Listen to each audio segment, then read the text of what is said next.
इधर देखो उसका, कल हमने हाइब्रिडाइजेशन आपको बताया था, तो जो हमने हाइब्रिडाइजेशन बताया था उसमें हमने आपको बताया था कि जब डिफरेंट शेप वाले दो ऑर्बिटल्स आपस में मिक्स्ड होते हैं तो सेम एनर्जी और सेम शेप वाले दो न्यू ऑर्बिटल फॉर्म होते हैं, और इन ऑर्बिटल्स को हम बोलते थे बेटा हाइब्रिड ऑर्बिटल, क्योंकि ये हाइब्रिडाइजेशन करते थे। आ गया समझ में? तो इसकी एनर्जी और इसकी एनर्जी में थोड़ा बहुत अंतर चल सकता है, लेकिन ये जो बनेंगे इनकी एनर्जी हमेशा कैसी होगी, सेम, और साइज भी कैसा होगा, सेम होगा। अब मान लें कि इसमें एक अनपेयर्ड इलेक्ट्रॉन्स है और इस वाले ऑर्बिटल में भी एक अनपेयर्ड इलेक्ट्रॉन्स है, तो ये s ऑर्बिटल है और ये आपका p ऑर्बिटल है, तो ये दो जो बने हैं यहाँ से डिवाइड करो इसको, तो ये s ये p, ये s ये p, ये बना sp हाइब्रिड ऑर्बिटल। मतलब ऐसे नहीं बनेगा, इसका s इसका p इसका s इसका p, मतलब ये ऐसे बनेंगे, sp हाइब्रिड ऑर्बिटल बनेगा। ऐसे ही दूसरा वाला बनेगा sp हाइब्रिड ऑर्बिटल, फिर ये एक दूसरे से जुड़ेंगे, एक ही एक्सिस पे जुड़ेंगे, वन एक्सिस पे, ऑन द एक्सिस जब ये जुड़ेंगे तो ऐसा हो जाएगा। ये आ गया समझ में? एक दूसरे के साथ जुड़ जाएंगे। तो sp हाइब्रिड ऑर्बिटल कितने बने सर? एक ये बना, एक ये बना, कितने बने? 2sp हाइब्रिड ऑर्बिटल बने सर, जब एक s और एक p ने इन्वॉल्वेशन दिया। क्लियर यहाँ तक? आ गया समझ में? हाइब्रिड ऑर्बिटल कैसे बनते हैं, सेम साइज के होते हैं, सेम एनर्जी होती है, किस तरह से अरेंज हुए ये भी हमें पता चल गया। अब हम, ये आपने पढ़ा था हाइब्रिडाइजेशन होता क्या है उसमें, हाइब्रिडाइजेशन में हाइब्रिड ऑर्बिटल बनते हैं सर। आ गया समझ में? अब यहाँ देखो क्या पढ़ने जा रहे हैं हम। सबसे पहला हाइब्रिडाइजेशन sp हाइब्रिडाइजेशन। इसमें क्या होगा सर? इसमें एक s का ऑर्बिटल आएगा, यहां आप चाहो तो इसके नीचे लिख सकते हैं s ऑर्बिटल।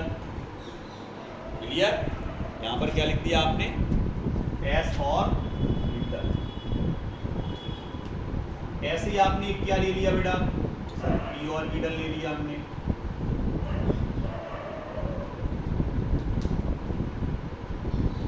p ऑर्बिटल ले लिया, ये दोनों आपस में क्या होंगे बेटा? मिक्स होंगे, एक s एक p, एक s एक p, 1s 1p orbital mix हुए और दो न्यू ऑर्बिटल फॉर्म हुए। ये ऑर्बिटल कौन से थे सर? ये थे हमारे sp हाइब्रिड ऑर्बिटल है। कौन से ऑर्बिटल है बेटा? Hybrid orbital, sp hybrid orbital बने। क्लियर? एक s और एक p ने मिलकर क्या बना है? दो sp हाइब्रिड ऑर्बिटल। अब हम पढ़ क्या रहे हैं? एग्जाम्पल इसका सर, इसमें क्या पता है? और हाइब्रिडाइजेशन में सर इनका जो बॉन्ड एंगल होता है ना, वो होता है 180 डिग्री का। देखो कितने पे अरेंज है ये, स्ट्रक्चर कैसा है? लीनियर, लीनियर स्ट्रक्चर है, 180 डिग्री एंगल है। क्लियर? ये आपने लिखा है किसमें? अब हम क्या पढ़ने जा रहे हैं बेटा? BeCl2। यहां से आपने लिखना स्टार्ट किया कि फॉर्मेशन ऑफ BeCl2। सर ये मॉलिक्यूल बन कैसे गया, BeCl2 का मॉलिक्यूल कैसे बना? तो आपने BeCl2 के मॉलिक्यूल में B को देखना है, क्योंकि ये सेंटर में होगा, ऐसे होता है BeCl ऐसे होता है। तो हाइब्रिडाइजेशन कौन करेगा? ये करेगा सर हाइब्रिडाइजेशन, Be जो सेंटर में है। क्लियर? तो यहां पर आपने क्या लिखा? इन BeCl2 molecule B is a central atom. B क्या है? सेंट्रल एटम है। क्लियर? जिसका सिंपल या नॉर्मल इलेक्ट्रॉनिक कॉन्फ़िगरेशन क्या होता है बेटा? तो नॉर्मल इलेक्ट्रॉनिक कॉन्फ़िगरेशन B में होते हैं 4 इलेक्ट्रॉन्स। सबसे पहले जाएंगे 1s में 2, 2s में 2, 2p 0, 2py, 2pz सब 0 होंगे। क्लियर? ये इसका नॉर्मल स्टेट में क्या है? Electronic configuration. अब हम किसको बता रहे हैं? In excited state. अब हम क्या बता रहे हैं बेटा? In excited state. Excited state में इस पे क्या लगा देते हैं? स्टार, और इसका एक इलेक्ट्रॉन 2s से कहां चला जाएगा? 2p में। तो क्या हो जाएगा? 1s 2 2s1 2px1 2py 2pz 0। Clear. अब यहां पर अगर अपन देखें तो किसी भी हाइब्रिडाइजेशन में आउटर मोस्ट सेल के ऑर्बिटल इन्वॉल्वेशन देते हैं, 1s कभी नहीं देगा। आउटर मोस्ट सेल, तो आउटर मोस्ट सेल कहां से स्टार्ट हो रही बेटा, यहां से 2s का एक और 2px का एक। आ गया समझ में। तो यहां पर जब हम लिखेंगे तो b का एक कौन सा ऑर्बिटल बेटा, 2s। देखो 2s, कितना इलेक्ट्रॉन इसमें, 1, ये ले लिया 1 इलेक्ट्रॉन्स। क्लियर। प्लस अब कौन सा ऑर्बिटल, 2p। क्या ये इन्वॉल्वेशन देंगे, नहीं सर, क्योंकि sp है ना, केवल p एक है, एक ही इन्वॉल्वेशन देगा। ये आया आपका p ऑर्बिटल। p ऑर्बिटल में भी कितना इलेक्ट्रॉन्स है, एक। अपोजिट डायरेक्शन में बनाना बेटा, ठीक है, अपोजिट डायरेक्शन में, ठीक है। तो यहाँ कितना इलेक्ट्रॉन्स आ गया, एक और आ गया। अब ये दोनों आपस में क्या होंगे, कौन सा था, 2px और ये क्या था, 2s। आपस में मिक्सअप होंगे और कितने न्यू फॉर्म होंगे, 2। ये जो बनेंगे दो, ये कौन से ऑर्बिटल होंगे बेटा, एक इलेक्ट्रॉन आएगा सर इसमें और एक इलेक्ट्रॉन आएगा सर इसमें। क्लियर। दोनों में एक एक इलेक्ट्रॉन आ जाएगा। क्लियर। यहाँ पे भी आप इसको ऐसे, ठीक है। ये दोनों इलेक्ट्रॉन मिलके क्या बनाया बेटा, तो यहाँ बना sp हाइब्रिड ऑर्बिटल। क्लियर। अब ये जो आपके sp हाइब्रिड ऑर्बिटल बने, ये किससे जुड़ेंगे बेटा, ये जुड़ेंगे क्लोरीन से। किससे, क्लोरीन से जुड़ना है, क्योंकि ये तो B के हैं, तो B के B आप चाहो तो यहाँ लिख सकते हैं BE के दोनों sp हाइब्रिड ऑर्बिटल। अब ये जुड़ना किससे चाह रहा है, क्लोरीन से। तो क्लोरीन का एटॉमिक नंबर अगर हम बात करें तो हम यहाँ क्लोरीन का एटॉमिक नंबर बना दे रहे हैं। चलो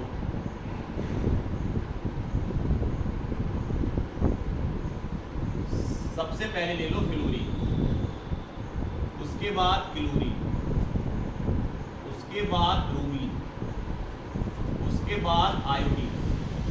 सबसे पहले स्टार्टिंग करते हैं फ्लोरीन से। फ्लोरीन का एटॉमिक नंबर 9, इसका एटॉमिक नंबर 17। क्लियर।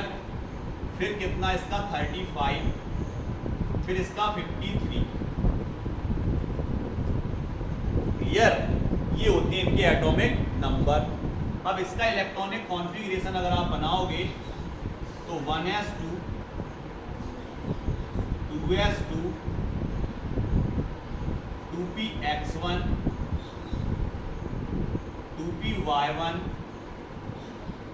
2pz1, लेकिन 9 है तो यहां से डबल चालू हो जाएगा, 2 2 हो गए 9, 2 2 2 2 1। इसके 2pz में देखो कितना है, एक इलेक्ट्रॉन है। 2pz में कितना है बेटा, 1 इलेक्ट्रॉन है। तो इसके कौन से वाले z में एक आएगा सर, इसके आएगा लास्ट में 3pz1, इसका आएगा सर 4pz1। डायरेक्ट बता रहे बेटा, इसका क्या आएगा 5pz1। इसका जब भी इलेक्ट्रॉनिक कॉन्फ़िगरेशन बनाओगे तो लास्ट के 5pz में बन जाएगा, इसके 4pz में बन जाएगा, इसके 3pz में बन जाएगा और इसके 2pz में बन जाएगा। बात किसकी कर रहे हैं, बात हम कर रहे हैं बेटा क्लोरीन की। तो क्लोरीन का लास्ट वाला इलेक्ट्रॉन किस में फिल हो रहा, 3pz1 में, और 3pz आके इससे जुड़ेगा। कौन जुड़ेगा इससे आके, 3pz। किसका, क्लोरीन का। क्लियर। तो यहाँ पर हम सबसे पहले क्या बना दें, सबसे पहले आप sp हाइब्रिड ऑर्बिटल बना दो सर। किसके हैं ये, B के। कितना कितना इलेक्ट्रॉन है सर, इसमें एक। कौन आके जुड़ रहा है इससे, ये किसके हैं सर, B। इससे कौन आके जुड़ेगा सर, 2pz। pz कैसा होता है सर, डंबल शेप।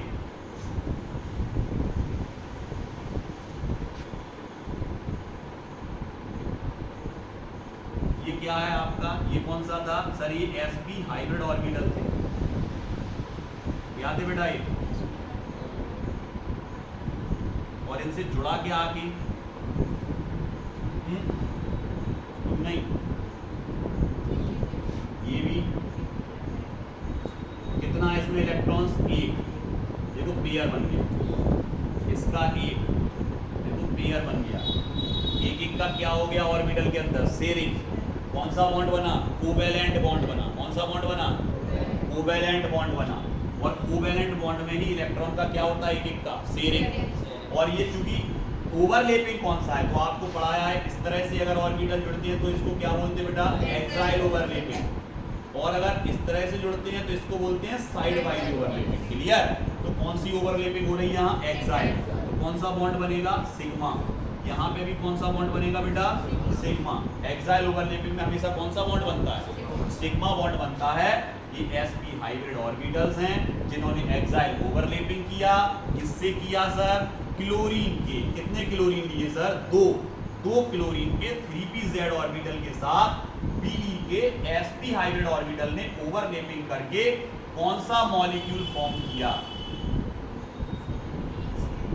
अब समझ में आया कि हाइब्रिडाइजेशन क्या होता है? हाइब्रिडाइजेशन का मतलब होता है पहले बनते हैं सर हाइब्रिडाइज ऑर्बिटल, और फिर वो जो हाइब्रिडाइज ऑर्बिटल बनते हैं ना वो अदर एटम के ऑर्बिटल के साथ या तो साइडवाइज या एक्साइल ओवरलैपिंग करके बॉन्ड फॉर्म करते हैं, तब मॉलिक्यूल का फॉर्मेशन होता है। तो आपने यहाँ क्या लिखा था? कौन से मॉलिक्यूल का फॉर्मेशन पढ़ रहे हो? BeCl। कैसे हुआ BeCl2 का फॉर्मेशन? अब इसको अच्छे से समझ लें एक बार और फिर लिखना स्टार्ट करेंगे। इधर देखो सर, सबसे पहले sp hybridization when 1s orbital and 1p orbital are mixed, दोनों मिलेंगे then form 2sp hybrid orbital. और क्या बनेंगे बेटा? 2sp हाइब्रिड ऑर्बिटल बनेंगे। This process is called sp hybridisation. Clear? In this hybridisation structure, geometrical structure is linear and bond angle 180 degree. आ गया समझ में? इस तरह के हाइब्रिडाइजेशन में 180 डिग्री का बॉन्ड एंगल होता है और ज्योमेट्री इसकी लीनियर होती है। अब हम बात करते हैं एग्जांपल की। एक एग्जांपल देके समझाएं सर। तो example formation of BeCl2। BeCl2 के एग्जांपल की अगर हम बात करें तो नॉर्मल स्टेट में बी में 4 इलेक्ट्रॉन्स होते हैं, 4 इलेक्ट्रॉन्स होते हैं, जिसका नॉर्मल स्टेट में इलेक्ट्रॉनिक कॉन्फ़िगरेशन ये होगा sir 1s2 2s2 2p0 y0 z0। Clear? In the excited state. Excited state में क्या होता है? अंदर वाले ऑर्बिटल से एक इलेक्ट्रॉन कहां चला जाएगा? बाहर चला जाएगा। अगर और भी होंगे तो और भी चले जाएंगे। क्या सर इसका इलेक्ट्रॉन इनमें जा सकता है? नहीं, केवल सेम एनर्जी लेवल वाले में एक्सचेंज होता है। क्लियर? तो 2s से कहां चला गया? 2px में एक ही था, एक चला गया आगे। क्लियर? तो यहां से एक आगे चला गया, तो ये कितने ऑर्बिटल बन गए सर? ये अनपेयर्ड इलेक्ट्रॉन्स वाले 2 ऑर्बिटल फॉर्म हो गए, एक 2px1 और एक 2s1। क्लियर? ये दोनों ऑर्बिटल आपस में क्या करेंगे? देखो बेटा, इन्होंने किया क्या? मिक्स्ड हुए और क्या बनाए? हाइब्रिड ऑर्बिटल बनाए। दोनों में कितना कितना इलेक्ट्रॉन्स आया? 1 इलेक्ट्रॉन्स आया। तो ये दोनों sp हाइब्रिड ऑर्बिटल अब किससे जुड़ रहे हैं? क्योंकि हमें क्या बनाना है? BeCl2।